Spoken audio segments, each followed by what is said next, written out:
alaikum wa rahmatullah. Monsieur le Président, Monsieur le Ministre, chers collègues, je voudrais d'abord saluer la pertinence de ce projet de loi. La protection de nos infrastructures d'information critiques est aujourd'hui une question de souveraineté nationale, au même titre que la protection de notre territoire, de nos institutions et de nos ressources stratégiques. Mais je voudrais concentrer mon intervention sur un aspect qui me paraît fondamental, le facteur humain. Nous pouvons disposer des meilleurs systèmes informatiques, des meilleurs logiciels de protection et des infrastructures les plus modernes. Si les utilisateurs ne sont pas suffisamment sensibilisés aux risques numériques, notre dispositif restera vulnérable. La première question que nous devons donc nous poser est simple. Quel est aujourd'hui le niveau réel de sensibilisation de nos agents publics aux enjeux de cybersécurité? Combien d'agents de l'État savent identifier un courrier frauduleux ou une tentative de phishing?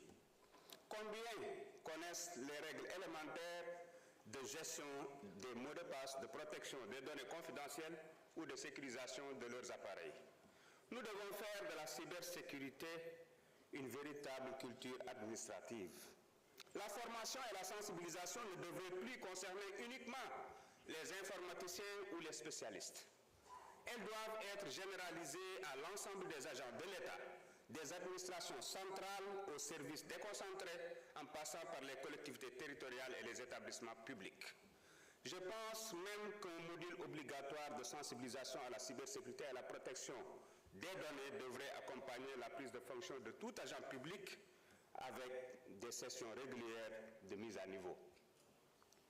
Deuxième préoccupation, la confidentialité des informations de l'État. Nous devons nous interroger sur nos pratiques quotidiennes. Des documents administratifs parfois sensibles circulent encore à travers des adresses électroniques personnelles, des messageries instantanées ou des plateformes qui ne sont pas nécessairement maîtrisées par l'État. Cette pratique doit progressivement être bannie. Tout agent de l'État devrait disposer d'une adresse électronique professionnelle sécurisée et les documents sensibles de l'administration devraient exclusivement circuler à travers des canaux institutionnels sécurisés et contrôlés. Il faut également renforcer la sécurité des téléphones portables et des ordinateurs professionnels.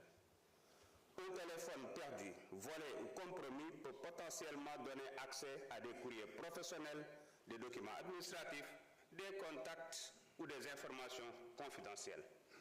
Il faut donc définir des normes minimales obligatoires, authentification renforcée, chiffrement, mise à jour régulière, sauvegarde sécurisée et possibilité d'effacement à distance des données professionnelles. Mais cette culture de la sécurité numérique doit commencer bien avant l'entrée dans l'administration. Elle doit commencer dès le plus jeune âge. Nos enfants utilisent aujourd'hui très tôt les téléphones, les tablettes, les réseaux sociaux, plateformes numériques et désormais les outils d'intelligence artificielle. Ils sont donc exposés très jeunes aux risques du numérique, cyberharcèlement, escroquerie, usurpation d'identité, contenu inapproprié, manipulation, désinformation, atteinte à la vie privée ou exploitation de leurs données personnelles. Nous devons donc réfléchir à l'introduction dès l'école d'une véritable initiation au numérique et à la cybersécurité adaptée à chaque tranche d'âge. Monsieur le ministre, protéger nos infrastructures numériques est indispensable. Protéger les futurs citoyens qui l'utilisent tout autant.